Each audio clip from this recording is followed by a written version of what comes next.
We're talking about working out today and how it affects singing.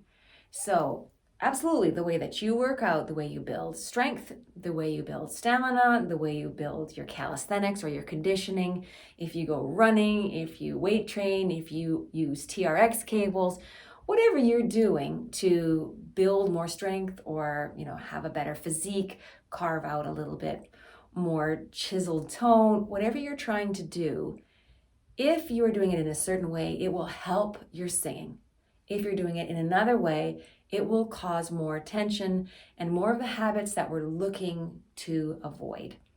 So a good example is you might be out running, and the way that you're running, the way that you intake your breath, the type of air that you breathe in, how you exhale, the amount of tension you use in your body, they all affect the voice and the breathing system. So there are things that you can do to help relax and reduce that type of tension and reduce just the amount of, I'd say, taxing that going out for a run can do. Now, if you're somebody who has asthma, that is going to add on top of it. If you're going out, depending upon the air quality or depending upon the coolness or humidity or warmth of the air, those things also affect your singing voice. And you really want to put your voice in a position where you can do what you want it to do. Now, that said, all these things I'm going to be talking about, there is that other element of making sure that you're not too stressed about doing the right things. It's just kind of some general reminders and just an idea of like, oh, I didn't realize that how I went running affected how I sang, for example. If you're somebody who instead lifts weights, it's really easy to build tension or put tension in the wrong area for singing.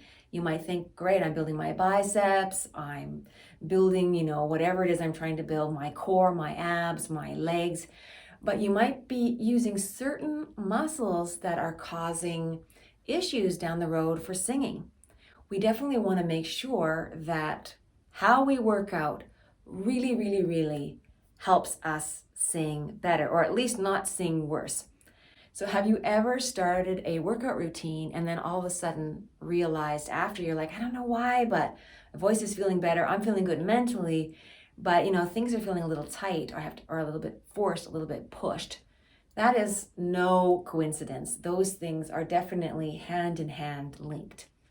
Let's talk about some other things. Maybe you're doing TRX cables. Let's say you're using those cables, you're using your own body weight to lift you up. Obviously, even just for your body, doing them in a certain way can lead to more results and more efficiency and less taxing.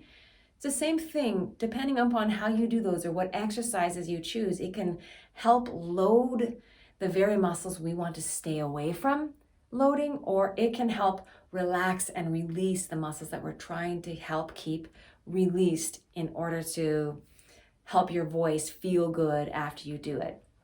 Now, this isn't a short-term play. Obviously, you can't just do one workout and immediately you're going to not be able to do your gig well or not be able to warm up. But the slow progression of using certain muscles in a certain way or breathing in a certain way or kind of inflaming other areas that can affect our singing is the thing that we're trying to prevent. All while, obviously, not really worrying about it, just sort of knowing that it's important. It's kind of like if you were thinking about eating and you thought that things were good and bad to eat, and you'd really worry about that all the time, wherever you were, you'd track it and you'd think about it. Or you can just sort of know, in general, these are the main things I'm looking to do, and there are ways that I can introduce more of the good things and less of the things that maybe cause issues for me. But it's never perfect, right? You always want to have a balance. And this black and white thinking of this is good and this is bad when it comes to eating or when it comes to working out or when it comes to how working out affects our voice, we obviously want to maintain a balance.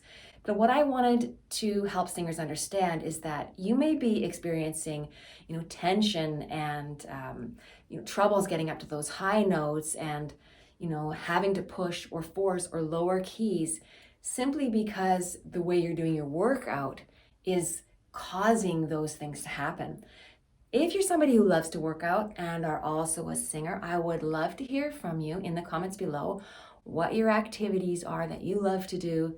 And I'd also love to know if you'd be interested in learning the 3 main ways that activity, physical activity, the way you do it, can affect your singing voice. If you're interested in those things, please put them in the comments below. If you like these videos, please hit the subscribe button and follow along with me in my newsletter. I give VIP discounts for people on my newsletter. I tell you about updates for my app, which is so cool. And I give you tips and tricks and behind the scenes information. So please follow along. All the links are below. Thank you so much. Take care. Happy working out. Happy singing.